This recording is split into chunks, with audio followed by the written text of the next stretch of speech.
आप सबको मैं खुशामदीद कहता हूँ। Galaxy note 10 plus 5G Korea variant मेरे पास मौजूद है और इस मोबाइल को आज मैं अपडेट करूंगा अनऑफिशियली वन UI 4.1 से वन UI 6.1 तक। अबाउट फोन में जाके आपको दिखाता चलूँ नज़र। तो ये मॉडल नंबर है N976N Galaxy note 10 plus 5G। IMEI single है, मौजूद है यहाँ पे। सॉफ्टवेयर इन्फॉर्मेशन पे टैप करूंगा, ये है वन UI 4.1 पर अपडेटेड है। एंड्रॉयड वर्जन 12 है और बिल्ड नंबर जो है लास्ट के अल्फाबेट्स में आपको बताऊं तो WH5। ये मोबाइल मेरा लेटेस्ट स्टॉक फर्मवेयर पर मौजूद है। मैं इस मोबाइल को अनऑफिशियली अपडेट करूंगा, आपको तरीका बताऊंगा। अगर आपके पास गैलेक्सी नोट 10 प्लस 5G मौजूद है और आप चाहते हैं कि मैं इसे अपडेट करना चाहूँ, तो ये याद रखिएगा कि स्नैपड्रैगन के लिए नहीं है। एक्सीनोस चिपसेट वाला मोबाइल अगर आपके पास मौजूद है तो आप इसे अपडेट कर सकते हैं अनऑफिशियली। तो शुरुआत करेंगे, बूट लोडर अनलॉक करेंगे, फिर उसके बाद मज़ीद आगे बढ़ते हैं। बूट लोडर अनलॉक करने के लिए सबसे पहला जो सिलसिला है वो ये है कि आपने मोबाइल फ़ोन को कनेक्ट करना है इंटरनेट के साथ। मेरा मोबाइल फ़ोन ऑलरेडी कनेक्टेड है वाईफाई, ठीक है जी। फिर उसके बाद मैं इसी सॉफ्टवेयर इंफॉर्मेशन वाले स्क्रीन में बिल्ड नंबर को 7 टाइम्स टैप करूंगा, 1 2 3 4 5 6 7। डेवलपर मोड जो है वो टर्न ऑन हो जाएगा। अब मैं पीछे जाऊंगा सेटिंग्स की तरफ और यहाँ मैं सॉफ्टवेयर अपडेट पे टैप करूंगा और एक बार डाउनलोड एंड इंस्टॉल पे टैप करूंगा। ठीक है जी, मोबाइल सॉफ्टवेयर अपडेट है। मैं बैक करके पीछे आगे सेटिंग्स में जाके फिर मैं नीचे आके डेवलपर ऑप्शंस पे टैप करूंगा। यहाँ पे OEM अनलॉकिंग आपको दिखाई देगा, डेफिनेटली दिखाई देगा। इसे टर्न ऑन ज़रूरी करना है। इसके टर्न ऑन करने के बाद बैक करके पीछे आइएगा, अकाउंट्स बैकअप में जाके मैनेज अकाउंट्स में जाके अगर आपने इस गूगल अकाउंट यूज़ कर रहे हैं तो सिंक करके रिमूव करें और डेफिनेटली सैमसंग को अकाउंट को रिमूव कीजिएगा अगर आप यूज़ कर रहे हैं। अगर सैमसंग अकाउंट को आपने रिमूव नहीं किया तो कस्टम रिकवरी फ्लैश नहीं होगी। ठीक है जी। फिर उसके बाद बैक करके सेटिंग्स में आइएगा, लॉक स्क्रीन में जाइएगा, स्क्रीन लॉक को स्वाइप सेलेक्ट कर दीजिएगा ताकि ये टर्न ऑफ हो जाए। और ज़रूरी काम जो है वो है मोबाइल फ़ोन की बैटरी चेक करनी है। मैक्सिमम चार्ज होना ज़रूरी है। जितनी भी आपकी तस्वीरें होगी, आपकी डेटा सारा कुछ फॉर्मेट होगा तो डेफ़िनेटली सेव कीजिएगा डेटा, वरना डेटा सारा फॉर्मेट हो जाएगा। ठीक है जी। अब मोबाइल फ़ोन को आप पावर ऑफ कर दीजिएगा। तो जनाब ये मेरा डाउनलोडेड फ़ोल्डर है और ये वो फाइल्स है जो हमें डाउनलोड करने होंगे। ये ऑर्डिन पैक है जो कि गैलेक्सी नोट 10 प्लस 5G के लिए है, जिसका कोड नेम D2X है जी, और ये टार एक्सटेंशन के साथ आएगा। ये रोम फाइल है 6.1, क्लीनर फाइल, रिपार्टीशन फाइल, एच के ट्वीक्स और कर्नल SU और प्ले इंटीग्रिटी फिक्स और साइजिस। ये मैं नेक्स्ट वीडियो बनाऊंगा क्योंकि वीडियो बहुत ज़्यादा लंबी हो जाएगी। आज की वीडियो में मैं रोम की फ्लैशिंग करूंगा, दूसरी वीडियो में मैं आपको तरीका बताऊंगा किस तरह रूट करेंगे। और जनाब ये है ऑर्डिन 3.14.1। ठीक है जी। अब इसे रोम फाइल्स को डाउनलोड कैसे करना है, आपने डिस्क्रिप्शन में जाना है और डिस्क्रिप्शन में आपको तमाम जो है इंफॉर्मेशन प्रोवाइडेड है। आपने वहाँ जाकर ये इंफॉर्मेशन पढ़ लेना बहुत ज़रूरी है। ठीक है जी। तो जनाब ये लिंक मौजूद है। सबसे पहले तो आपने ये पासवर्ड कॉपी करना होगा। पासवर्ड प्रोवाइडेड है मेरे डिस्क्रिप्शन में। आपने एक पासवर्ड कॉपी किया, फिर आपने लिंक पे क्लिक किया, यस पे क्लिक किया, या यस तो नहीं आएगा, डिस्क्रिप्शन से आप डायरेक्ट जाएंगे तो लिंक ओपन होगा ये वाला। और यहाँ पर अगर कोई पहले से पासवर्ड मौजूद हो, इसे इरेज करके नया वाला पासवर्ड जो आपने कॉपी किया वो पेस्ट करें और सेंड पे क्लिक करेंगे और अपडेट पे क्लिक कर दीजिएगा। फिर उसके बाद आपने यहाँ आपको फोल्डर्स दिखाई देंगे, रोम्स के फोल्डर पे क्लिक करें और इटर्निटी रोम 2.1 वन UI 6.1 पे क्लिक करके इस रोम को कॉपी करें। फिर बैक कीजिएगा और अगर दोबारा पासवर्ड आपसे मांगे तो दोबारा वही सेम पासवर्ड पुराना वाला इरेज करके नया वाला पासवर्ड इंटर करके सेंड पे क्लिक कर दीजिएगा। फिर दोबारा जो है नीचे आइएगा और आपने रोम फाइल को डाउनलोड करने के बाद रीपार्टीशन वाले फोल्डर पे क्लिक करेंगे तो यहाँ दोनों फाइल्स आपने डाउनलोड करने होंगे। क्लिक करने के बाद बैक कीजिएगा, फिर आपने ऑर्डिन पैक वाले फोल्डर पे क्लिक करना होगा और यहाँ पर आपने देखना होगा कि आपका मोबाइल कौन सा है। और जो मेरे पास मौजूद है कोरिया वेरिएंट N976N का कोड नेम है D2X। आपने कोड नेम से जानना होगा कि आपका मोबाइल कौन सा है। ठीक है जी। इस मेरे पास जो कोरिया वेरिएंट है N967N, मैं इस पे क्लिक करूंगा, ये वाली ऑर्डिन पैक फाइल को डाउनलोड करूंगा। फिर बैक करूंगा और एक्स्ट्रास में फोल्डर पे क्लिक करके जाऊंगा, यहाँ पर HK ट्वीक्स के नाम से जो फाइल है जो कि APK फॉर्मेट में है, इसे क्लिक करके डाउनलोड करूंगा। अब डाउनलोडेड फोल्डर में हम दोबारा वापस आएंगे और जो ऑर्डिन वाली फाइल है 3.14.1 इसे पहले एक्सट्रैक्ट करेंगे। फिर एक्सट्रैक्टेड फोल्डर ऑर्डिन को ओपन करूंगा, ऑर्डिन पे डबल क्लिक करूंगा, नेक्स्ट विंडो पे ओके करूंगा, ऑर्डिन सामने आ जाएगा। फिर आप किसी भी स्लॉट पे क्लिक कर सकते हैं। मैं AP पे क्लिक करूंगा और अपने डाउनलोडेड फोल्डर में जाऊंगा और जो ऑर्डिन पैक मैंने डाउनलोड किया है N976N के लिए D2X वाला, इसे डबल क्लिक करूंगा तो फाइल सेलेक्ट हो जाएगी। अब मोबाइल फोन की तरफ आता हूं। मोबाइल फोन का पावर ऑफ होना जरूरी है। मोबाइल फोन को बूट करेंगे ऑर्डिन मोड में। केबल को चेक कीजिएगा, दूसरी साइड केबल कंप्यूटर से कनेक्ट होना जरूरी है। आपने मोबाइल फ़ोन का वॉल्यूम अप की, वॉल्यूम डाउन की दोनों प्रेस करके रखनी है। मोबाइल फ़ोन पावर ऑफ होना ज़रूरी है और फिर आपने केबल कनेक्ट करनी है मोबाइल के साथ। थोड़ी देर में वार्निंग स्क्रीन आएगी, दोनों कीज़ जो है इमीडिएटली छोड़ दीजिएगा। इस वाली स्क्रीन पे हम बूट लोडर को अनलॉक करेंगे। आप यहाँ देखिएगा, volume up long press to device unlock mode. आपने वॉल्यूम अप की को एक बार ज़्यादा देर के लिए प्रेस करके रखनी होगी।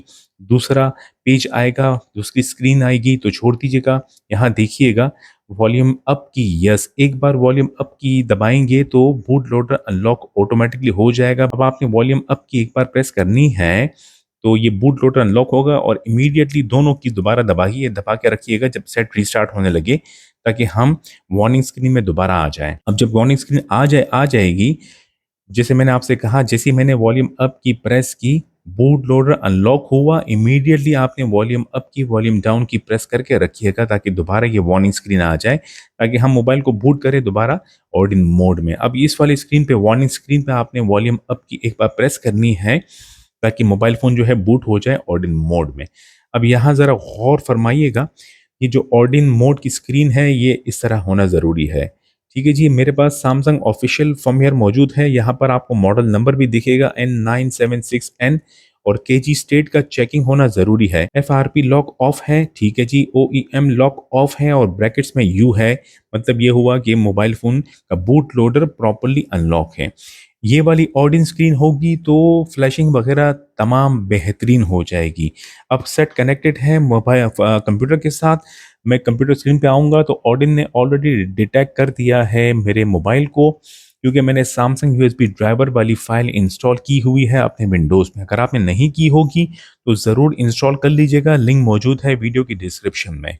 अच्छा जी, यहाँ ऑडिन में ऑप्शंस में आइएगा, ऑटो रिबूट को अनटिक कीजिएगा, दोबारा लॉक में जाइएगा और आपने स्टार्ट पे क्लिक कर देना है ताकि फ्लैशिंग शुरू हो जाए। वेट करें, फ्लैशिंग कंप्लीट हो जाएगी, आपको ऑडिन शो करेगा पास। फिर उसके बाद आपने ऑडिन को कर देना है क्लोज और बैक करके डाउनलोडेड फोल्डर में आना है। और अब हम मोबाइल फ़ोन की तरफ दोबारा आते हैं। मोबाइल फ़ोन जो है वो बूटेड है ऑर्डिन मोड में। अब हम मोबाइल फ़ोन को बूट करेंगे कस्टम रिकवरी में, क्योंकि जो मैंने अभी ऑर्डिन पैक वाली फाइल फ्लैश की है वो बेसिकली कस्टम रिकवरी ही है। तो ऑर्डिन मोड से हम मोबाइल फ़ोन को बूट करेंगे TWRP रिकवरी में, जिसके लिए आपने वॉल्यूम अप की, वॉल्यूम डाउन की और पावर की, तीनों की एक साथ प्रेस करके रखनी है। प्रेस करके रखिएगा, देखते रहिएगा। जैसे ही मोबाइल रीस्टार्ट हो तो वॉल्यूम डाउन की पहले छोड़ देनी है। याद रहे केबल कनेक्टेड है, केबल कनेक्टेड रहेगी। सैमसंग लोगो आ जाए, पावर की छोड़ दीजिएगा। केबल कनेक्टेड है, केबल कनेक्टेड रहेगी। अब आपने वॉल्यूम अप की छोड़ देनी है। जब ये स्क्रीन आ जाए, अब मोबाइल फ़ोन जो है बूट हो जाएगा कस्टम रिकवरी में। थोड़ा वेट कीजिएगा, कस्टम रिकवरी की स्क्रीन आएगी और कुछ सिलसिला शुरू होगा इस तरह का। वेट करेंगे, मोबाइल फ़ोन ऑटोमेटिकली जो है आप रिबूट हो जाएगा कस्टम रिकवरी में। ज़रा टाइम लगेगा, वेट कीजिएगा यहाँ पे। कस्टमर रिकवरी की स्क्रीन आ गई है। स्वाइप टू अलाउ मॉडिफिकेशन कीजिएगा, ठीक है जी।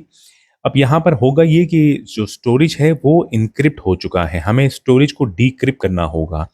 अगर मैं इंस्टॉल पे टैप करता हूँ तो देखिए कि यहाँ पे कोई फोल्डर्स हमें दिख नहीं रहे हैं और इंटरनल स्टोरेज जो है वो कंप्यूटर स्क्रीन पर आ चुका है। मैं अगर इसे ओपन करता हूँ तो यहाँ पर भी आपको दिखाता चलूँ कि स्टोरेज जो है वो कंप्यूटर की स्क्रीन पे दिखाई नहीं दे रहा। ठीक है जी, हम बैक करेंगे और वाइप पे मैं टैप करूंगा और फॉर्मेट डेटा पे टैप करूंगा, YES यहाँ टाइप करके यहाँ टैप करूंगा।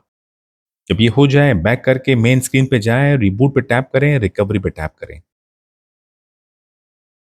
रिकवरी की स्क्रीन दोबारा आने पर आपने स्वाइप टू अलाउ मॉडिफिकेशन करना है और अब की बार इंटरनल स्टोरेज कंप्यूटर की स्क्रीन पर आएगा जो कि प्रॉपर तरीके से होगा। आप देख सकते हैं, ठीक है जी। अब मैं डाउनलोडेड फ़ोल्डर में जाऊँगा और डाउनलोडेड फ़ोल्डर में जाने के बाद मैं सबसे पहले रीपार्टीशन वाली फ़ाइल को कॉपी करूँगा, ठीक है जी। रीपार्टीशन वाली फ़ाइल को मैं कॉपी करूँगा और इंटरनल स्टोरेज में जाकर वो फ़ाइल यहाँ पेस्ट करूँगा। फाइल पेस्ट हो गई है, मोबाइल फ़ोन की स्क्रीन पर आइएगा, इंस्टॉल पर टैप कीजिएगा, वो हो जो रीपार्टीशन वाली फ़ाइल है इसे टैप करके सेलेक्ट करके स्वाइप कीजिएगा। ये फ्लैशिंग करेगा, थोड़ा टाइम लगेगा और मोबाइल फ़ोन ऑटोमेटिकली रीबूट हो जाएगा कस्टम रिकवरी में। कस्टम रिकवरी की स्क्रीन आ गई है, स्वाइप टू अलाउ मॉडिफिकेशन कीजिएगा और अब आपका जो मोबाइल फ़ोन का स्टोरेज होगा वो इनक्रिप्ट हुआ होगा दोबारा। मैं इंस्टॉल पे टैप करूँगा तो यहाँ पे कुछ भी नज़र नहीं आ रहा है, तो हमें दोबारा से वाइप पे टैप करके फॉर्मेट डेटा पे टैप करके YES यहाँ टाइप करके यहाँ टैप करना होगा ताकि स्टोरेज दोबारा डिक्रिप्ट हो जाए। फिर होने के बाद बैक करके मेन स्क्रीन पे जाके रिबूट पे टैप करें, रिकवरी पे टैप करें। जनाब, स्वाइप टू अलाउ मॉडिफिकेशन और अब इंटरनल स्टोरेज एक बार फिर आएगा कंप्यूटर की स्क्रीन पर। ठीक है जी, प्रॉपर फॉर्म के साथ आ गया है। अब मैं दोबारा डाउनलोडेड फ़ोल्डर में जाऊँगा और अब की बार मैं जो इटर्निटी रोम है 2.21 वन यूआई 6.1 रोम वाली फ़ाइल और क्लीनर वाली फ़ाइल, ये दोनों फ़ाइल्स मैं यहाँ से कॉपी करूँगा डाउनलोडेड फ़ोल्डर से और अपने मोबाइल फ़ोन के अंदर इंटरनल स्टोरेज में जाकर वो दोनों फ़ाइल्स यहाँ पेस्ट कर दूँगा। अब ज़रा यहाँ टाइम लगेगा कॉपी होने में, वेट कीजिएगा। दोनों फाइल्स कॉपीड होने के बाद आपका कंप्यूटर से काम ख़त्म। मोबाइल की तरफ आएंगे, केबल को आप डिस्कनेक्ट कर सकते हैं, स्वाइप कीजिएगा अलाउड अनलॉक करने के लिए। फिर उसके बाद आपने सबसे पहले इंस्टॉल पे टैप करना है और क्लीनर वाली फाइल को टैप करके सेलेक्ट करना है, स्वाइप करना है। अब यहाँ पर ये फ्लैशिंग होगी और मोबाइल फ़ोन ऑटोमेटिकली रिबूट हो जाएगा कस्टम रिकवरी की तरफ। वेट करें, देखते रहें। चलें जी, स्वाइप टू अलाउ मॉडिफिकेशन करें। फिर उसके बाद आपने सेटिंग्स पे टैप करना है, थर्ड मेन्यू पे जाना है, स्क्रीन टाइम आउट को मैक्सिमम कर दीजिएगा, बैक करके मेन स्क्रीन पे आइएगा, इंस्टॉल पे टैप करें। अब की बार आपने रोम फाइल को टैप करके सेलेक्ट करना है और स्वाइप कर देना है। ये फ्लैशिंग शुरू होगी, अब यहाँ टाइम लगेगा, वेट करें, फ्लैशिंग को कंप्लीट होने दें।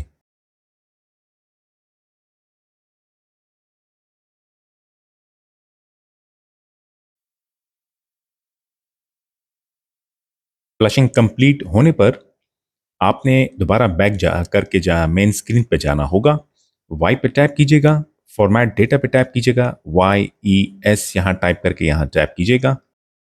जब ये कंप्लीट हो जाए सिंपली आपने रिबूट सिस्टम पे टैप कर देना है।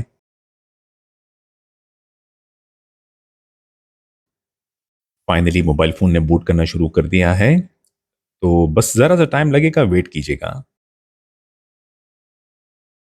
First boot complete, setup screen को कंप्लीट कीजिएगा।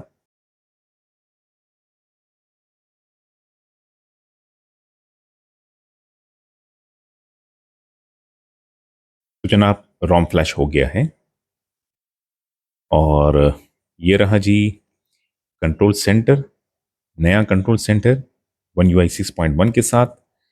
और अब हम चाहते हैं जी सेटिंग्स में, मैं फ़ॉन्ट्स ज़रा चेंज कर दूं। ठीक है जी, अब मैं जाऊंगा अबाउट फ़ोन में। अब आप यहाँ देखिएगा, मॉडल नेम जो है वो गैलेक्सी नोट 10 प्लस 5G है, लेकिन मॉडल नंबर जो है वो चेंज हो गया है क्योंकि ये S22 अल्ट्रा से ये रोम पोर्ट हुई है और आई एम स्टिल देयर।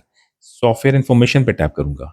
अब आप देखिएगा, यहाँ मेरा मोबाइल जो है वन यू आई 4.1 से अनऑफिशियली अपडेट हो गया है वन यू आई 6.1, एंड्रॉयड 12 से एंड्रॉयड 14। और ये रहा बिल्ड नंबर जो कि रोम नेम है इटर्निटी रोम वर्जन 2.0, बट मैंने 2.1 वर्जन फ्लैश किया है। मे भी हो सकता है कि डेवलपर से ये बिल्ड नंबर को चेंज करने में भूल हो गई हो। जनाब मोबाइल फ़ोन अपडेट हो गया है, रोम बेहतरीन फ्लैश हो गया है। अब आपने ये काम करना ज़रूरी है। सबसे पहले तो आप अपने मोबाइल पर इंटरनेट कनेक्ट करें, फिर उसके बाद अपने मोबाइल में अपना जीमेल अकाउंट लॉगिन करें और प्ले स्टोर को फिर ओपन कीजिएगा और मैनेज ऐप्स एंड डिवाइस पर टैप करके अपडेट्स चेक कीजिएगा। जितने भी ऐप्स की जो अपडेट्स अवेलेबल होगी वो तमाम के तमाम एप्लीकेशंस को पहले अपडेट कर लीजिएगा, बहुत ज़रूरी है। गैलेक्सी स्टोर को एक बार ओपन करके ज़रूरी है कि वो अपडेट मांगेगा, तो गैलेक्सी स्टोर को अपडेट ज़रूर कीजिएगा। ज़्यादा इम्पोर्टेंट जो है वो है प्ले स्टोर की जो एप्लीकेशंस है उसको अपडेट करना ज़रूरी है। जब प्ले स्टोर पे तमाम की तमाम एप्लीकेशंस अपडेट हो जाए, फिर आपने मोबाइल फ़ोन के सेटिंग्स में जाना है, अबाउट फ़ोन में जाना है, सॉफ्टवेयर इन्फॉर्मेशन में जाना है और गूगल प्ले सिस्टम अपडेट को आपने अपडेट करना होगा। फिलहाल आपको डेफिनेटली दिखाई दे रहा होगा 1 जैन 2024 और गूगल प्ले सिस्टम की अपडेट जो है इस वक्त 1 जून 2024 है। अब हमें गूगल प्ले सिस्टम अपडेट को अपडेट करना होगा। गूगल प्ले सिस्टम अपडेट पे जब आप टैप करेंगे तो ये चेक करेगा अपडेट के लिए और ये आपसे दिखाएगा आपको कि अपडेट इज़ अवेलेबल। आपने डाउनलोड एंड इंस्टॉल पे टैप करना है। थोड़ी देर बाद अपडेट होने के बाद रीस्टार्ट को कहेगा, रीस्टार्ट कीजिएगा।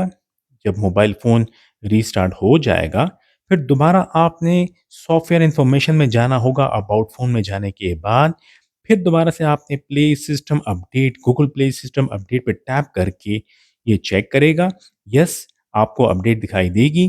फिर आपने अपडेट करना होगा, फिर आपने रीस्टार्ट करना होगा। ये प्रोसीजर जो है गूगल प्ले सिस्टम अपडेट का तकरीबन 5 से 6 दफ़ा करना होगा। तब जाकर आपको ये गूगल प्ले सिस्टम का जो अपडेट है वो 1 जनवरी 2024 से 1 जून 2024 तक अपडेट हो जाएगा। ये ज़रूरी है, अगर कर लिया तो अच्छी बात है। ठीक है जी? अगली वीडियो जो है वो हम कर्नेल एसईओ किस तरह इस पे फ्लैश करेंगे और ट्वीक्स कैसे इंस्टॉल करेंगे, मॉड्यूल्स कैसे इंस्टॉल करेंगे, डिवाइस को कैसे सर्टिफाइड करेंगे, नेक्स्ट कमिंग वीडियो में आपको सारी चीज़ें मैं बताऊँगा। ठीक है जी? तो मुझे इजाज़त दीजिएगा, अपनी सेहत का ख़्याल रखिएगा। फिर आपसे मुलाकात होगी नेक्स्ट वीडियो में। खुदा हाफ़िज़।